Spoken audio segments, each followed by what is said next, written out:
Welcome to the 1,000 Nights and One Night.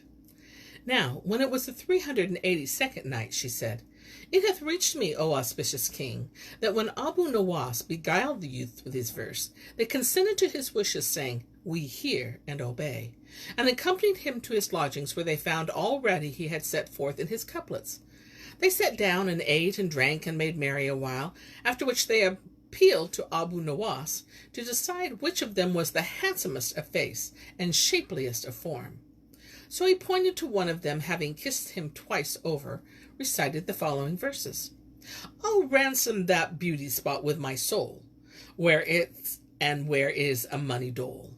Praise him with hairless hath made that cheek, and bid beauty bide in that mole, that mole." Then he pointed to another, and kissing his lips, repeated these couplets. "And lovingly wearing on his cheek a mole, like musk, which virgin camphor ne'er lets off. My peepers marvel, such a contrast seeing, and cried the mole to me, 'Now bless the prophet.'" Then he pointed to the third, and after kissing him 60 times, repeated these couplets. "Melted pure gold in silvern bowl to drain, the youth whose fingers wore a winey stain. He with the drawers served 1 cup of wine, and served his wandering eyes the other twain. Unlovingly of the sons of Turks a fawn, whose waist conjoins the double mounts Honan. Could Eve's corrupting daughters tempt my heart, content with twofold lurk 'twould bear the bane.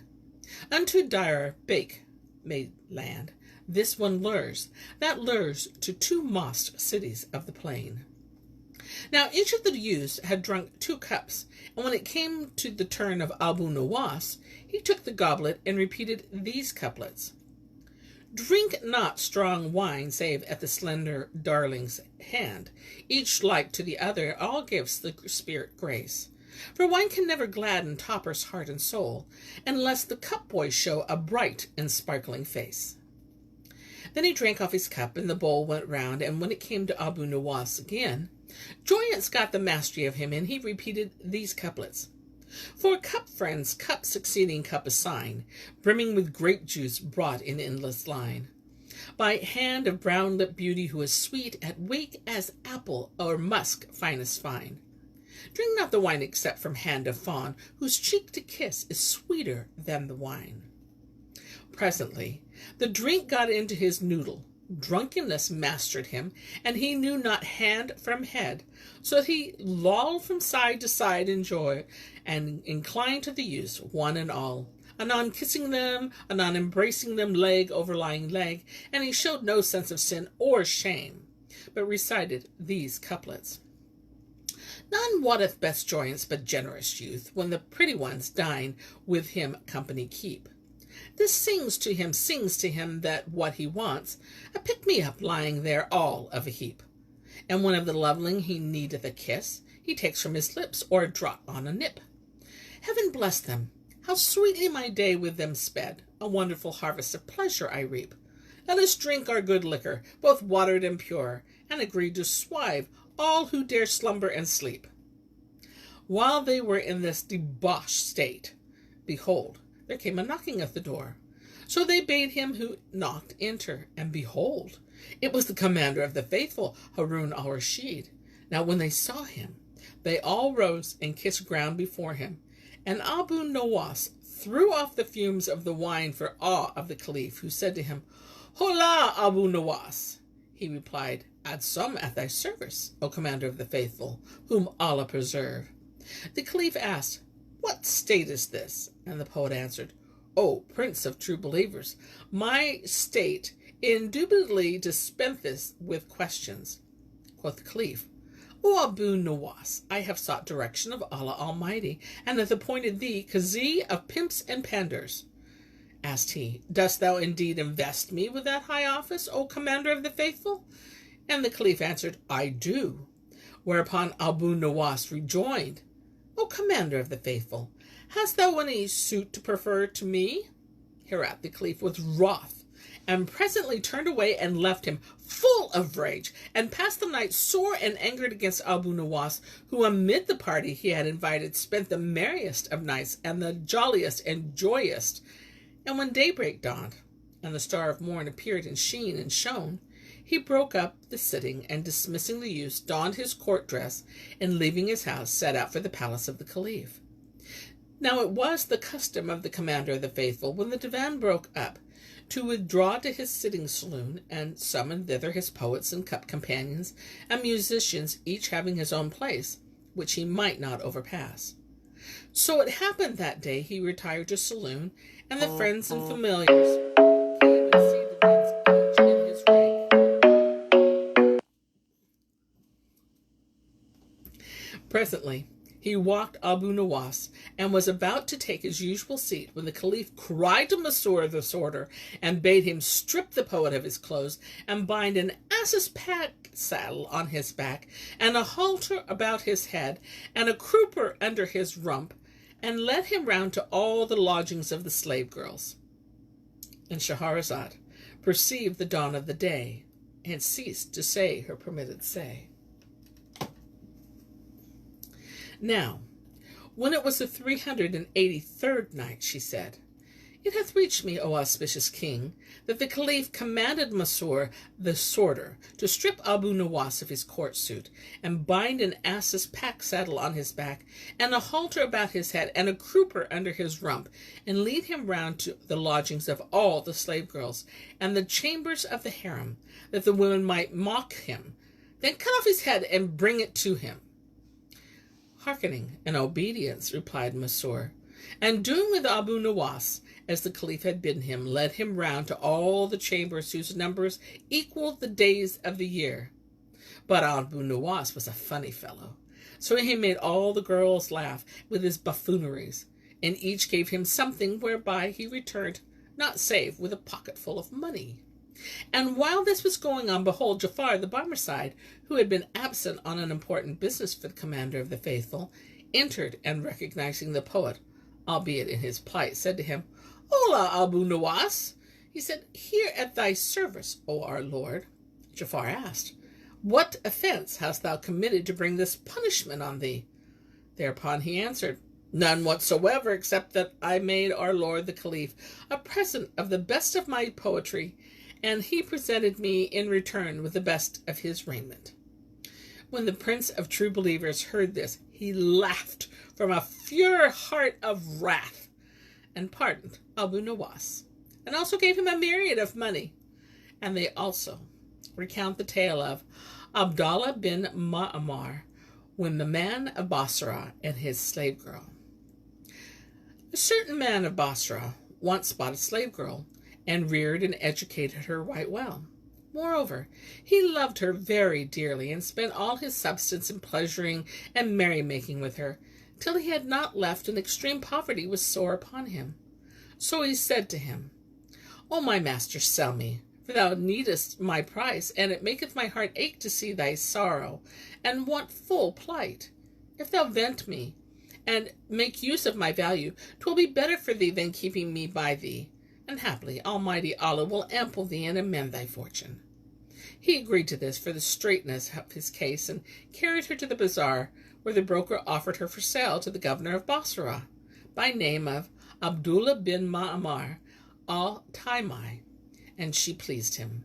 So he bought her for 500 dinars, and paid the sum to her master. But when he took the money and was about to go away, the girl burst into tears, and repeated these couplets. May coin thou gainest joy in heart and still, for me remaineth not save saddest ill. I say unto my soul, which sorely grieves, thy friend departeth, and thou will or nil. And when her master heard this, he groaned, and replied in these couplets. Albeit this thy case lack all resource, nor findest aught but death's doom, pardon still. Evening and morning thoughts of thee will dole, comfort to heart all woes and griefs fulfill. Peace be unto thee, meet we now no more, nor pair except at Ibn Ma'amar's will. Now, when Abdullah bin Ma'amar heard these verses, and saw their affection, he exclaimed, By Allah, I will not assist fate in separating you, for it is evident to me that you two are indeed in love with each other. So take the money and the damsel, O man, and Allah bless thee both, for verily, parting be grievous to lovers. So they kissed his hands, and going away ceased not to dwell together, till death did them part. And glory be to him whom death overtaketh not. And amongst stories is that of the lovers of the Banu Ozra. There was once among the Banu Ozra a handsome and accomplished man, who was never a single day out of love. And it chanced that he became enamored of a beauty of his own tribe, and sent her many messages. But she ceased not to entreat him with cruelty and disdain, till for the stress of love and longing and desire and distraction, he fell sick of a sore sickness, and took to his pillow and murdered sleep. His malady redoubled on him, and his torments increased, and he was well nigh to death when his case became known among the folk, and his passion notorious. And Shahrazad perceived the dawn of her day, and ceased to say her permitted say.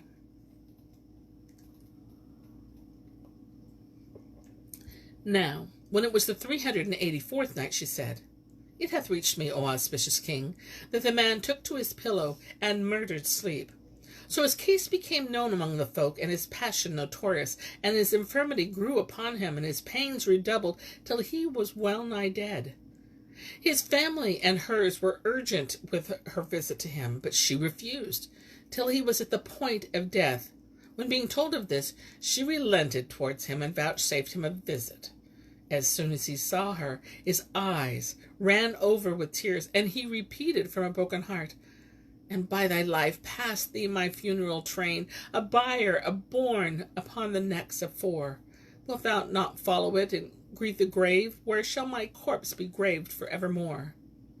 Hearing this, she wept with sore weeping, and said to him, By Allah, I suspected not that passion had come to such a pass with thee, as to cast thee into the arms of death. Had I wist of this, I had been favourable to thy wish, and thou shouldest have had thy will. At this his tears streamed down as the clouds rain, and he repeated this verse. She drew near when as death was departing us, and deigned union grant when 'twas useless all. Then he groaned one groan, and died. And she fell on him, kissing him and weeping, and ceased not weeping till she swooned away. And when she came to herself, she charged her people to bury her in his grave, and with the streaming eyes recited these two couplets. We lived on earth a fair content, and tribe and house and home of us were proud. But time in whirling flight departed us, to join us now in womb of earth and shroud. Then she fell again to weeping, nor gave over shedding tears and lamenting, till she fainted away, and she lay 3 days senseless. Then she died, and was buried in his grave. This is one of the strange chances of love. And I have heard related a tale of the Wazir of Al-Yaman and his younger brother. It is said that Badr al-Din, Wazir of Al-Yaman, had a young brother of singular beauty, and kept straight watch over him, so he applied himself to seek a tutor for him, and coming upon a sheikh of dignified and revered aspect, chaste and religious, lodged him in a house next to his. This lasted a long time, and he used to come daily from his dwelling to that of Sahib Badr al-Din, and teach the young brother. After a while, the old man's heart was taken with love for the youth, and longing grew upon him, and his vitals were troubled, till one day he bemoaned his case to the boy, who said, What can I do, seeing that I may not leave my brother night or day, and thou thyself seest how careful he is over me? Quoth the sheikh, My lodging adjoineth thine, so there will be no difficult when thy brother sleepeth to rise, and entering the privy, feign thyself asleep. Then come to the parapet of the terrace roof, and I will receive thee on the other side of the wall. So shalt thou sit with me, an eye twinkling, and return without thy brother's knowledge. I hear and obey, answered the lad, and the tutor began to prepare gifts suitable to his degree. Now, when a while of the night was past, he entered the water closet, and waited till his brother lay down on his bed, and took patience till he was drowned in sleep. When he rose, and going to the parapet of the terrace roof, found standing there to await him the old man, who gave him his hand and carried him to the sitting chamber, where he had made ready various dainties for his entertainment, and they sat down to carouse. Now it was the night of the full moon, and as they sat with the wine cup going round, his rays shone upon them, and the governor fell to singing. But whilst they were thus in joy and jollity and mirth and merriment, such as confoundeth the wit and the sight and that defieth description, lo, the wazir awoke, and missing his brother, arose in a fright and found the door open. So he went up to the roof, and hearing noise of talk, climbed over the parapet to the adjoining terrace, and saw a light shining from the lodging. He looked in from behind the wall, and espied his brother and his tutor sitting at carouse. But the sheikh became aware of him, and sang cup in hand to a lively measure these couplets. He made me drain his wine of honeyed lips, toasting with cheeks with rose and myrtle smooth. Then nighted in embrace cheek to my cheek, unlovingly midst mankind without another. When the full moon arose on us and shone praise, she traduced us not to the big brother. And it proved the perfect politeness of the wazir Badr al-Din, that when he heard this, he said, By Allah, I will not betray you, and went away and left them to the diversions. They also tell a tale concerning the loves of the boy and the girl at school. A free boy and a slave girl once learned together in school, and the boy fell passionately in love with the girl.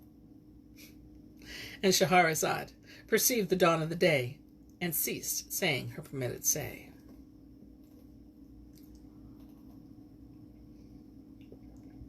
Now, when it was the 385th night, she said, It hath reached me, O auspicious king, that the lad fell passionately in love with the slave lass. So one day, when the other boys were heedless, he took her tablet and wrote on it these two couplets. What sayest thou of him by sickness waste, until he is clean distraught for love of thee, who in the transport of his pain complains, nor can bear load of heart in secrecy? Now, when the girl took her tablet, she read the verses written thereon, and understanding them, wept for ruth of him. Then she wrote thereon these two couplets. And if we behold a lover, love fordone, desiring us our favours he shall see. Yea, what he wills of us he shall obtain, and so befall us what befalling be. Now it chanced that the teacher came in on them, and taking the tablet unnoticed, read what was written thereon. So was moved to pity of their case, and wrote on the tablet beneath those already written these two couplets addressed to the girl. Console thy lover, fear no consequence. He is daft with loving lowe's insanity. But for the teacher, fear not aught from him. Love pain he learned long before learned ye. Presently it so happened that the girl's owner entered the school about the same time, and finding the tablet, read the above verses, indited by the boy, the girl, and the schoolmaster, and wrote under them these two couplets. May Allah never make you parting dree, and be your censure shamed wearily. But for the teacher, ne'er by Allah I of mine beheld a bigger pimp than he. Then he sent for the Qazi and witness, and married them on the spot. Moreover, he made them a wedding feast, and treated them with exceeding munificence, and they ceased not abiding together in joy and happiness, till there came to them the destroyer of delights, and the severer of societies. And equally pleasant is the story of Al-Mutalamas and his wife Umaymeh. It is related that Al-Mutalamas once fled from Al-Nu'man's bin Muzar, and was absent so long that the folk deemed him dead. Now he had a beautiful wife, Umaymeh by name, and her family urged her to marry again. But she refused, for she loved her husband Al-Mutalamas very dearly. However, they were urgent with her because of the multitude of her suitors, and importuned her till she at last consented, albeit reluctantly, and they espoused her to a man of her own tribe. Now, on the night of the wedding, Al-Mutalamas came back, and hearing in the camp a noise of pipes and tabrets, and seeing signs of a wedding festival, asked some of the children what was the merrymaking, to which they replied, They have married Umaymeh, wife of Al-Mutalamas, to such an one, and he goes to her this night. When he heard this, he planned to enter the house amongst the mob of women, and saw the twain seated on the bridal couch. By and by the bridegroom came up to her, whereupon she sighed heavily, and weeping recited this couplet. Would heaven I knew, but many are the shifts of joy and woe. In what far distant land thou art, my Mutalamas? Oh. Now when Al-Mutalamas was a renowned poet, so he answered her, saying, Right near at hand, Umeme, mine, whenever the caravan halted, I never ceased for thee to pine. I would thou know. When the bridegroom heard this, he guessed how the case stood, and he went forth from among them in haste, improvising. I was in the bestest luck, but now my luck goes contrary. A hospitable house and room contain your loves, you too. And he returned not, but left the twain to their privacy. So Al-Mutalamas and his wife abode together in all comfort and solace of life, and all in joys and jolidities, till death parted them. And glory be to them, at whose command the earth and the heavens shall arise. And among other tales is that of the Caliph Harun Al-Rashid and Queen Zubaydah in the bath. The Caliph Harun Al-Rashid loved the lady Zubaydah with exceeding love, and laid out for her a pleasaunce, wherein he made a great tank, and set thereabouts a screen of trees, and led thither water from all sides. Hence the trees grew and interlaced over the basin so densely that one could go in and wash, without being seen of any, for the thickness of the leafage. He chanced one day that Queen Zubaydah entered the garden, and coming to the swimming bath, and Shahrazad perceived the dawn of the day, and ceased saying her permitted say. And so do I cease my tale for the day, till it be morrow.